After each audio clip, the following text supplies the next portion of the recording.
হৰে কৃষ্ণ।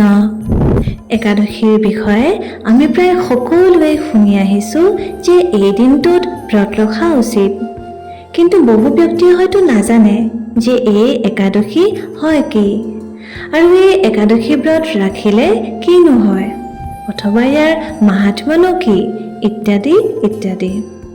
একাদশী ব্ৰত অথবা একাদশী উপবাসৰ বহু অৰ্থ আছে। বাহ্যিক ৰূপে একাদশী উপবাসৰ অৰ্থ হৈছে একাদশী অৰ্থাৎ কৃষ্ণপক্ষ অথবা শুক্লপক্ষৰ 11 নম্বৰ দিনটো তথা উপবাস অৰ্থাৎ ব্ৰত। সেইবাবে বাহ্যিক ৰূপে একাদশী উপবাসৰ অৰ্থ হৈছে কৃষ্ণ অথবা শুক্লপক্ষৰ 11 নম্বৰ দিনটোত অন্ন ত্যাগ কৰি পালন কৰা ব্ৰত। আৰু অন্যহাতে গভীৰ অৰ্থত আন্তৰিকভাৱে একাদশী উপবাসৰ অৰ্থ হৈছে এনেধৰণৰ যে একাদশী অৰ্থাৎ 11, উপৰ অৰ্থ হৈছে নিকট আৰু বাসৰ অৰ্থ হৈছে কটোৱা। তাৎপৰ্য নিজৰ 11টা ইন্দ্ৰিয়ৰ দ্বাৰা ভগৱান শ্ৰীকৃষ্ণৰ সেৱাত সংলগ্ন হৈ থকা। এই 11 ইন্দ্ৰিয় হৈছে 5টা কৰ্ম ইন্দ্ৰিয়, 5টা জ্ঞান ইন্দ্ৰিয় আৰু এটা হৈছে মন। অৰ্থাৎ আমাৰ শৰীৰৰ ভোজন তথা নিদ্ৰাৰ মূল আৱশ্যকতাক পিছুৱাই ৰাখি অথবা সেইবোৰ অলপ কম কৰি 11টা ইন্দ্ৰিয়ৰ দ্বাৰা নিজৰ চেতনাক ভগৱানৰ চৰণ কমলত নিযুক্ত কৰা। এয়া হৈছে বাস্তৱিক একাদশীৰ উপবাস। আৰু 2026 বৰ্ষৰ পবিত্ৰ মোহিনী একাদশী পৰিছে অহাকালিলৈ, অৰ্থাৎ 27 এপ্ৰিল সোমবাৰে। এবাৰ যুধিষ্ঠিৰ মহাৰাজে ভগৱান শ্ৰীকৃষ্ণক বহাগ মাহৰ শুক্লপক্ষত সমাগত হোৱা একাদশীৰ বিষয়ে জিজ্ঞাসা কৰাত পৰম পুৰুষ ভগৱান শ্ৰীকৃষ্ণই ক'বলৈ ধৰিলে। প্ৰাচীন কালত ভগৱান শ্ৰীৰামচন্দ্ৰই তেওঁৰ কুলগুৰু বশিষ্ঠ মুনিক সুধিলে, হে ঋষিবৰ, পিতাৰ বিৰহত মই অত্যন্ত নিৰাশ হৈ পৰিছোঁ।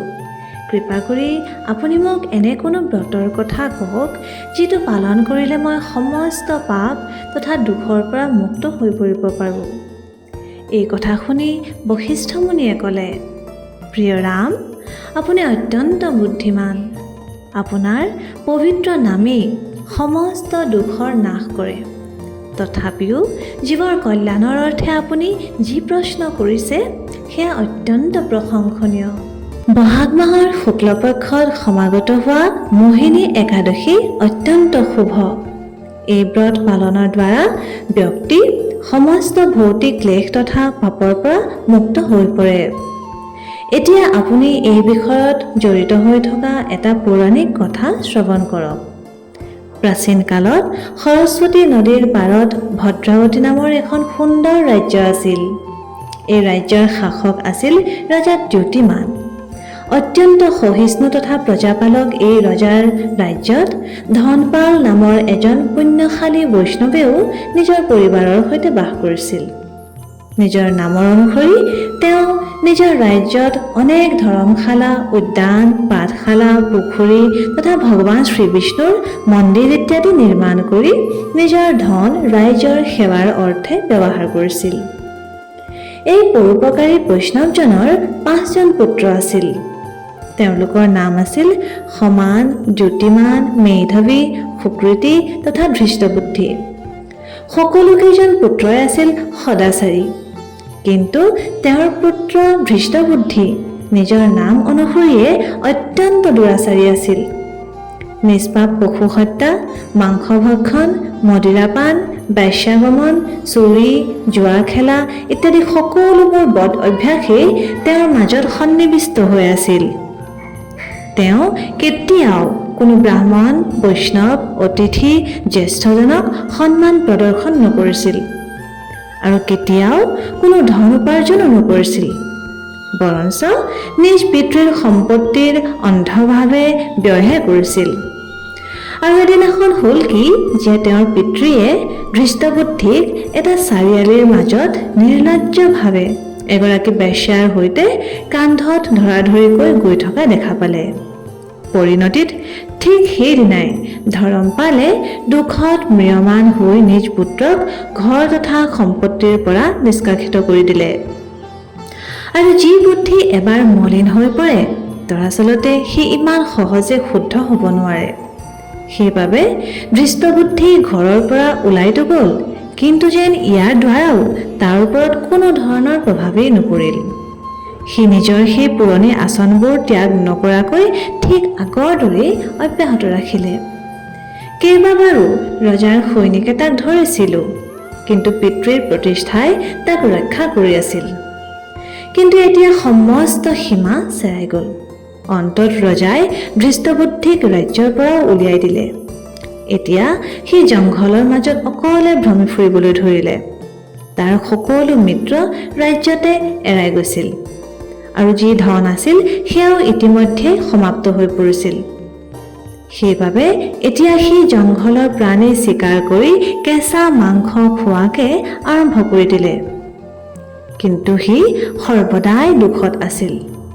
তাৰ পাপ কৰ্মৰ কলহটো ইমান বেছি ভৰি পৰিছিল যে এতিয়াই যেন ই ফাটি যাব। আৰু ঠিক তেনেকুৱাই হ'ল। এদিনাখন বনত অনাই বনাই ঘূৰি ফুৰোঁতে দৃষ্টবুদ্ধি কৌণ্ডিন্য মুনিৰ আশ্ৰমত উপনীত হ'লগৈ। আৰু সেই সময়ত ঋষিয়ে গংগা স্নান কৰি আহিছিলহে মাত্ৰ। তেওঁৰ সেই বস্ত্ৰৰ পৰা সৰি পৰা গংগাজলৰ টোপাল কেইটামান দৃষ্টবুদ্ধিৰ ওপৰত পৰিল। আৰু ইয়াৰ পিছত আৰু কি হ'ব? সেয়াই হ'ল যি ইতিহাসত হৈ আহিছে। সাধু পুৰুষৰ ক্ষণ মাত্ৰ সংগৰ এই পৰিণাম হ'ল যে দৃষ্টবুদ্ধিৰ সমস্ত পাপ খণ্ডন হৈ পৰিল। সি বিনম্ৰ সহকাৰে ঋষিক প্ৰণাম জনাই এইদৰে ক'লে, হে মুনিবৰ, মই অত্যন্ত পাপী। এনে কোনো জঘন্য পাপ নাই যিটো মই নকৰাকৈ আছোঁ। পৰিণামস্বৰূপে মই নিজ পৰিবাৰ তথা ৰাজ্যৰ পৰাও দূৰ হৈ পৰিলোঁ। হে ঋষিবৰ, মোৰ দৰে পাপী ব্যক্তিৰ বাবে এই দুখৰ সাগৰৰ পৰা মুক্ত হোৱাৰ কোনো উপায় আছে নেকি?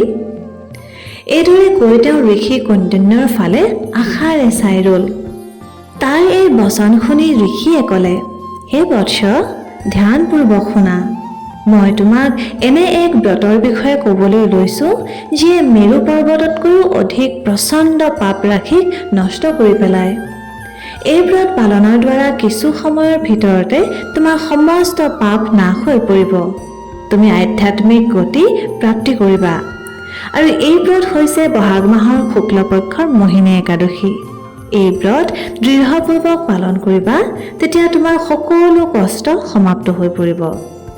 এই কথা কৈ ঋষিয়ে মোহিনী একাদশীৰ ব্ৰতৰ বিধিৰ বিষয়ে ক'লে। ঋষিৰ নিৰ্দেশ অনুসৰি দৃষ্টবুদ্ধিয়ে এই ব্ৰত বিনম্ৰ সহকাৰে নিষ্ঠা সহকাৰে পালন কৰিলে। আৰু ইয়াৰ পৰিণামস্বৰূপে তাৰ সমস্ত পাপ নাশ হৈ পৰিল। আৰু অৱশেষত দিব্য শৰীৰ লাভ কৰি গৰুড়ত উঠি বিষ্ণুলোকলৈও গমন কৰিলে। আৰু এইদৰে বশিষ্ঠ মুনিয়ে প্ৰভু শ্ৰী ৰামচন্দ্ৰক কোৱা কথাৰ সমাপন কৰি ভগৱান শ্ৰীকৃষ্ণই যুধিষ্ঠিৰ মহাৰাজক ক'লে, হে ধৰ্মৰাজ, এই ব্ৰত পালনৰ দ্বাৰা অৰ্জিত পুণ্যৰ কিঞ্চিত মাত্ৰও কোনো তীৰ্থ স্নান দানৰ সৈতে তুলনা হ'ব নোৱাৰে।